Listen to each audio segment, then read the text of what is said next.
이제 우리가 이제 죄를 이제 뭐 하말티아라 그래서 관역을 빗나간다, 표적을 빗나간다를 우리는 보통 죄라고 이야기하는데, 이 죄를 명확하게 이게 설명이 잘 안 되니까 이제 또 죄를 어떻게 이야기하냐면은 그 경향성이라고 이야기하거든요. 죄를. 그러니까 이제 경향성이라고 하는 거는 뭐냐면은 이제 우리 안에 죄라는 것이 어떻게 작동하는 그 원리가 어떤 하나의 경향성으로 작동을 한다는 거예요. 그러니까 만약에 이제 뭐 욕심이라 그러면 그 욕심을 향해서 가고자 하는 어떤 그런 경향성, 어떤 뭐 죄에 대한 어떤 여러 가지 죄의 종류들이 있지만 그것을 향해서 가고자 하려고 하는 그 경향성을 죄다라고 부정을 하는 경우도 있거든요. 그래서 죄를 정확하게 부정을 못하니까 그것을 육의 본성을 가지고 있는 우리가 어떤 어딘가를 향해서 가려고 하는 그 경향성, 그걸 이제 죄라고도 이야기를 하거든요. 그럼 이 하나님의 사랑은 끊임없이 우리는 죄를 향해서 달려가려고 하는 그 경향성을 가진 우리를 사랑하신 하나님의 그 사랑이란 말이에요. 어떻게 보면 사실 말이 안 되는 거죠. 끊임없이 뒤돌아서서 죄를 향해서 그 경향성으로 달려가는 우리를 하나님은 사랑이라는 그 사랑은 그것을 사랑한다는 거예요. 그 자체로. 또 한 가지 이야기를 하면 어린아이가 태어났을 때는 이제 당연히 걷지도 못하니까 처음에는 똑바로 누워있다가 이제 몇 달 지나면 이제 자기가 뒤집잖아요. 이렇게. 그렇게 이제 뒤집고 나서 반복을 하다 보면 이제 어떻게 손으로 수영 연습을 하다가 그러다가 조금 지나면 조금씩 앞으로 이제 전진을 하기 시작하죠. 그냥 무릎으로 기면서 그렇게 1년이 되기 전에 그렇게 무릎으로 기는 것을 네 발로 기는 것을 능수능란하게 하고 나면 그 다음에 1년 정도가 되면은 뭔가를 잡고 이제 일어서기 시작하죠. 자, 그때는 반드시 부모님이 그 손을 잡아줍니다. 그래서 그냥 앞에 서서 뭐 한 두 발짝 뛰면 뭐 박수 치고 잘했다고 그냥 난리 치는 경우들이 대부분 많지만, 근데 아이를 이제 밖에 데리고 나가서 이제 막 그런 말이 시작한 아이들은 엄마가 반드시 그 손을 잡습니다. 그런데 그 시간이 조금만 지나면 아이들이 어떤 행동을 하냐면은 엄마의 그 손을 뿌리치기 시작하죠. 혼자 그럴 겁니다. 그러면 엄마의 그 손을 뿌리치고 아장아장 한 발짝 두 발짝 전진을 해갈 때 엄마는 뭘 하나요? 그때 뒤에서 손을 옆으로 벌려서 혹시라도 넘어질까 다칠까 싶어서 넘어지는 순간에 잡아주려고 두 손으로 아예 그냥 알잖아요. 뭐 다 키워봤으니까. 하나님의 사랑은 그런 사랑이에요. 그런 사랑이에요. 하나님. 자, 우리가 처음에는 그렇게 하나님의 그 손을 계속 뿌리치고 내가 그럴 수 있는 것처럼 끊임없이 그러려고 시도를 한다는 거예요. 그래서 하나님은 우리가 인식하지 못하는 그 순간에도, 어떤 순간에도 하나님은 나를 다시 일으켜 세우기 위한 만반의 준비를 하고 계신 하나님이라는 거예요. 그런데 이제 또 어떤 일이 일어나냐면 그 아이가 가다가 넘어지면 다시 일어서기도 하고 또 넘어지면 일어서기도 하고, 그렇게 만약에 어떤 아이들은 그것을 반복하다가 좀 길이 안 좋은 데서 넘어지면 무릎이 진짜 너무너무 아프기도 하고 그래서 한참 울기도 하고, 그런 과정을 거쳐서 어떤 아이들 중에서는 내 힘으로는 너무너무 나한테 고통이 많이 있다는구나, 엄마의 손을 잡는 게 더 낫겠어, 그것을 깨닫는 아이들도 있단 말이에요. 우리가 믿음의 사람은 결국 어떤 삶이어야 되냐 하면은 하나님의 손을 뿌리치고 걸어가는 그 아이도 좋지만, 그래도 하나님은 여전히 사랑하시지만 내 힘으로는 이 세상을 살아가기가 너무너무 고통스럽고 날마다 넘어질 수밖에 없고, 그것을 우리가 깨닫는다면 우리가 하나님의 손을 뿌리치지 않고 정말 하나님이 잡은 그 손으로 나를 푸른 물밭으로 안전한 길로 인도할 수 있는 그 길로 따라갈 수 있도록 우리가 하나님의 손을 잡는 그런 하나님의 사랑을 얼마든지 풍부히 느낄 수 있는 그런 인생을 사는 것이 가장 행복하고 아름다운 삶이 아닐까 생각합니다. 우리 요한일서 4장 19절 하나님의 말씀을 한번 찾아서 읽도록 하겠습니다.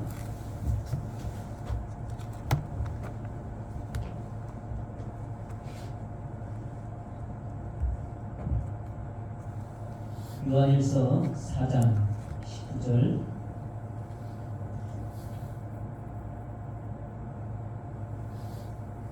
읽겠습니다. 시작. 우리가 사랑함은 그가 먼저 우리를 사랑하셨습니다. 한번 읽겠습니다. 우리가 사랑함은 그가 먼저 우리를 사랑하셨습니다. 우리가 TV 같은 데 보면은 이제 자주 그걸 접하는 것들 중에 한 가지가 아이가 자라면서 부모님한테 뭐 폭행을 당한다거나 뭐 시도 때도 없이 매를 맞는다거나 그렇게 자란 아이들이 대부분이 보면 살인자가 된다거나 강도가 된다거나 어떤 사회적인 반사회적인 그런 성향으로 자라는 경우들이 이제 뉴스 같은 데를 본다거나 어떤 범죄 같은 그런 뭐 영화가 됐든 드라마라든가 그런 걸 보면은 그런 것들이 조금 이야기가 나온단 말이에요. 왜 도대체 저 사람들은 왜 저렇게 반인격적이고 반사회적인 행동을 거침없이 할까? 그 이면에는 보면 자라날 때 부모님의 사랑을 받지 못했다거나 학대를 받았다거나 그 삶 가운데 부모님으로부터 받는 어떤 그런 고통의 그런 고난의 삶 때문에 그 안에 그런 반사회적인 반인격적인 그런 성향으로 성격으로 자리를 잡아서 그런 범죄자들이 되는 경우가 많다고 하는데 오늘 19절 말씀에도 우리가 사랑함은 그가 먼저 우리를 사랑하였습니다. 우리가 그리스도인들이 세상을 살면서 그냥 사랑이라고 표현하는 그 사랑도 우리가 먼저 하나님으로부터 말로 표현할 수 없는 그 넘치는 사랑을 받았기 때문에 우리가 사랑을 할 수 있다는 거예요. 이제 하나님은 너희가 나를 사랑하는데 그냥 사랑하는 것이 아니라 마음을 다해 뜻을 다해 성품을 다하여 모든 생명을 다해서 나를 사랑해라. 그런데 그 이유가 내가 너희를 그렇게 사랑했기 때문에 하나님은 우리를 그렇게 사랑하라고 한다는 이야기예요. 그리고 내 이웃을 내 몸과 같이 사랑하라고 하는 그 이유도 내가 너를 먼저 그렇게 사랑하였기 때문에 너도 그렇게 사랑할 수 있다라고 하는 게 하나님의 말씀입니다. 자, 그 하나님의 그 사랑은 우리에게 또 뭘 요구하는지 고린도전서 13장, 우리가 이제 사랑장이라고 이야기하는데 고린도전서 13장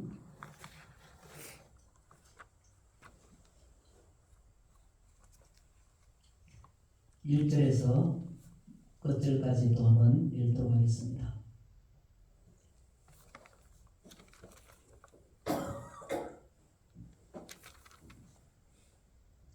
근데 우리가 이제 하나님의 사랑을 이야기할 때 정말 우리 육의 본성을 가진 우리들은 그게 절대 불가능한 것처럼 보이거든요, 사실은. 또 냉정하게 내 자신을 봐도 어느 누구를 봐도 그게 불가능해 보여요. 또 실제로 100% 불가능하다고 해도 틀린 말이 아닐 것처럼 보인단 말이에요. 근데 하나님은 그렇게 말씀을 안 하시거든요. 내가 너희를 먼저 사랑했기 때문에 우리도 그렇게 하나님이 우리를 사랑하신 그런 동일한 사랑으로 사랑할 수 있다라고 말한단 말이에요. 꼭 그 이유 중에 하나가 그 하나님이 성령으로 그 예수님의 그 피의 사랑이 우리 안에 성령으로 그대로 와 계시기 때문에 그게 가능하다라고 말하는 것이 하나님의 말씀입니다. 13장 1절부터 끝절까지 또 다 같이 한번 읽어보도록 하겠습니다. 내가 사람의 반응과 전사의 말을 할지라도 사랑이 없으면 소리나는 구리와 울리는 꽹과리가 되고 내가 예언하는 능력이 있어 모든 비밀과 모든 지식을 알고 또 산을 옮길 만한 모든 믿음이 있을지라도 사랑이 없으면 내가 아무것도 아니요. 내가 내게 있는 모든 것으로 구제하고 내 몸을 불사르게 내줄지라도 사랑이 없으면 내게 아무 유익이 없느니라. 사랑은 오래 참고 사랑은 온유하며 시기하지 아니하며 사랑은 자랑하지 아니하며 교만하지 아니하며 무례히 행하지 아니하며 자기의 유익을 구하지 아니하며 성내지 아니하며 악한 것을 생각하지 아니하며 불의를 기뻐하지 아니하며 진리와 함께 기뻐하고 모든 것을 참으며 모든 것을 믿으며 모든 것을 바라며 모든 것을 견디느니라. 사랑은 언제까지나 떨어지지 아니하되 애언도 패하고 방언도 그치고 지식도 패하리라. 우리는 부분적으로 알고 부분적으로 예언하니 온전한 것이 올 때에는 부분적으로 하는 것이 패하리라. 내가 어렸을 때에는 말하는 것이 어린 나이와 같고 깨닫는 것이 어린 나이와 같고 생각하는 것이 어린 아이와 같다가 장성한 사람이 되어서는 어린 아이의 일을 버렸노라. 우리가 지금은 거울을 보는 것 같이 희미하나 그때에는 얼굴과 얼굴을 대하여 볼 것이요. 지금은 내가 부분적으로 하나 그때에는 주께서 나를 아신 것 같이 내가 온전히 알리라. 그런즉 믿음, 소망, 사랑 이 세 가지는 항상 있을 것인데 그 중에 제일은 사랑이라. 아멘. 우리 이제 13장 이제 2절하고 3절만 말씀을 한번 보면 하나님의 사랑이 얼마나 위대하고 사랑이 그 가지고 있는 그 가치가 얼마나 대단한 거냐라고 이야기하시는 게, 자, 예언하는 능력 얼마나 좋아요. 모든 비밀과 모든 지식을 알아요. 얼마나 좋아요. 산을 옮길 만한 믿음이 있어요. 뭐 이것보다 더 큰 게 있나요? 예언을 해요. 모든 비밀과 모든 지식을 다 알아요. 산을 옮길 만한 믿음까지 있어요. 그걸 누가 하나님을 잘 못 믿는 사람이 하겠습니까? 누가 이 사람이 천국까지 못한다고 말하겠습니까? 이 사람에 대해서 누가 뭐라고 할 수 있겠냐고 말을. 그런데 성경에서 말하는 것은 사랑이 없으면 예언을 해도 어떤 모든 비밀과 모든 지식을 다 알아도 산을 옮길 만한 믿음이 있다 하더라도 사랑이 없으면 아무것도 아니다. 또 3절에 말씀하십니다. 내게 있는 모든 것으로 내 재산을 다 팔든 내 피를 뽑아서 다 주든 내 심장을 떼어주든 모든 것으로 구제하고 또 내 몸을 불사르게 내어줄지라도. 믿음 있는 사람이 또 하나님을 사랑한다는 사람이 이거보다 더 크게 뭘 할 수 있는 게 있나요? 없잖아요. 사실 이거보다 더 크게. 내게 있는 모든 것을 다 구제해. 그 사람에게 사랑이 없다고 말할 수 있겠습니까? 그 사람이 믿음이 없다고 말할 수 있겠습니까? 이 사람에게 소망이 없다고 말할 수 있겠습니까?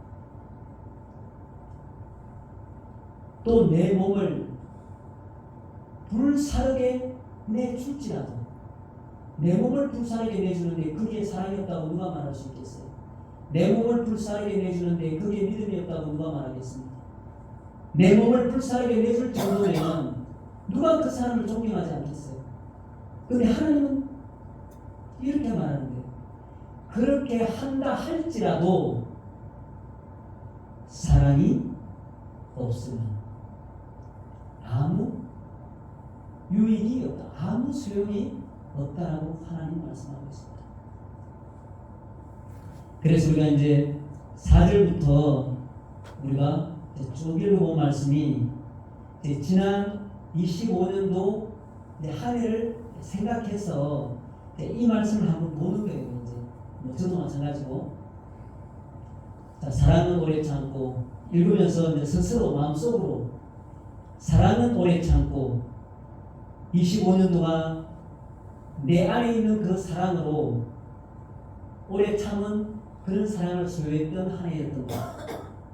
쭉 읽으면서 그다음에 온유하며 또 시기하지 아니하며 또 자랑하지 아니하며 교만하지 아니하며 25년도 내 안에 있는 그 하나님의 그 사랑은 과연 이런 사랑이었던가 우리가 한번 되돌아보는 시간 되었으면 좋겠습니다. 그리고 5절 무례히 행하지 아니하며 또 자기의 유익을 구하지 아니하며 성내지 아니하며 악한 것을 생각하지 아니하며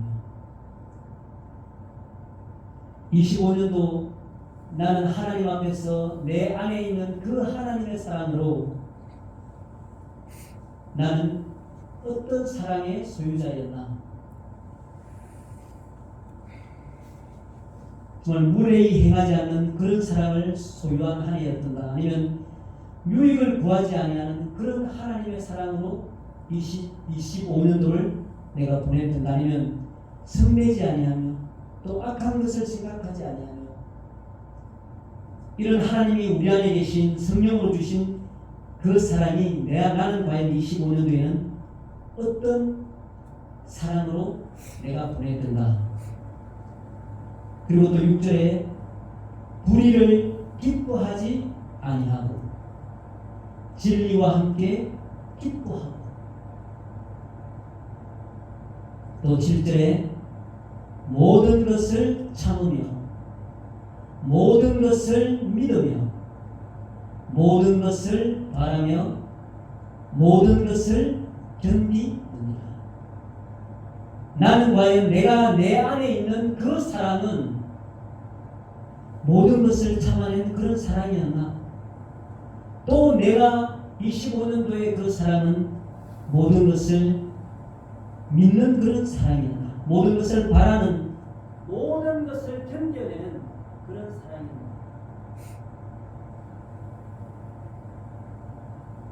그래서 우리가 이제 또 기도할 때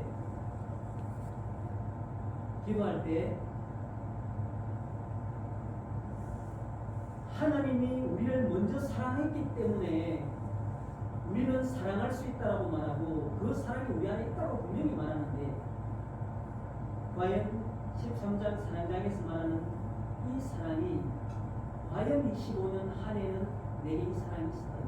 만약에 이런 사랑이 내게 한두 가지밖에 다 없는 그런 한 해였다면 26년도에는 정말 하나님이 말씀하신 먼저 사랑한 그 사랑이 내 안에도 있다고 하는 이 사랑이 26년도에는 반드시 내 삶 가운데서 내 생활 가운데서 내 삶 가운데서 드러나서 그래서 하나님의 이름이 거룩해지고 하나님의 그 영광이 내 삶 가운데서 드러나는 그런 한 해가 될 수 있기를 저도 바라고 우리 모두가 그런 한 해가 되기를 바라겠습니다.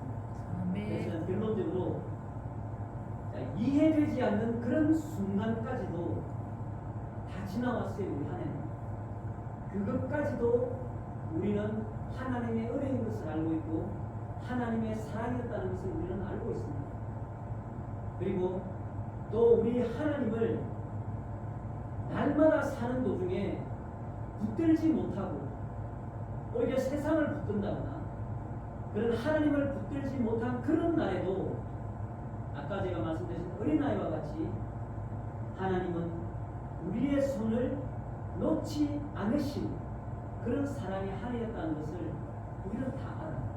그래서 정말 다가온 2026년도에는 성경 말씀에 정말 주옥같이 아름다운 한 해를 이야기하는 주옥같은 말씀들이 많지만 그 어떤 말씀보다도 우리는 하나님의 사랑이 어떤 사랑인지 아는 것.